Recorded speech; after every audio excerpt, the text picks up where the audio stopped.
Share மார்க்கெட்ல நீங்க வந்து இன்வெஸ்ட்மெண்ட் பண்ணோடனே உடனே பணம் வரும். டெய்லி அதை ஆன் பண்ணி பார்க்க கூடாது.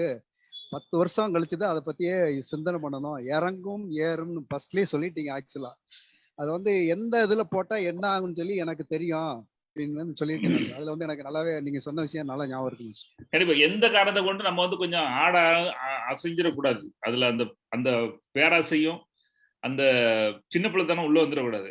சார் நம்ம பொறுமையா நம்ம வந்து யானை மாதிரி நின்று மூவ் பண்ணணும். அப்படியே மெதுவா எடுத்து வச்சு யானை டப்புன்னு திரும்பாது, அப்படியே திரும்பி பார்க்கும், யாரடா அப்படின்னு திரும்பி பார்க்கும். அந்த மாதிரி மார்க்கெட் உளுந்தாலும் சரி, தெரிஞ்சாலும் சரி, என்னாலும் சரி, அப்படி கெத்த மெதுவா நம்ம போகலாம். ரைட்டா?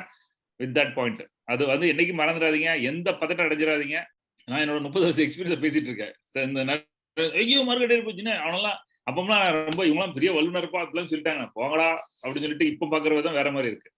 நீங்க நிறைய பாத்தீங்க அப்படின்னா ஒரு 70% வந்து ஏறி இருக்கு.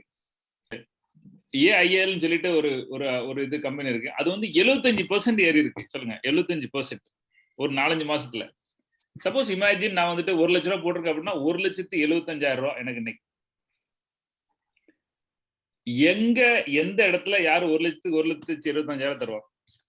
பண்ண மாட்டாங்க. அதே மாதிரி பஜாஜ் ஃபைனான்ஸ்ல பாத்தீங்கன்னா நான் 5,000 ரூபாய்க்கு அது வாங்கியிருக்கேன், 2,200 இருக்கு. பாதி டவுனு.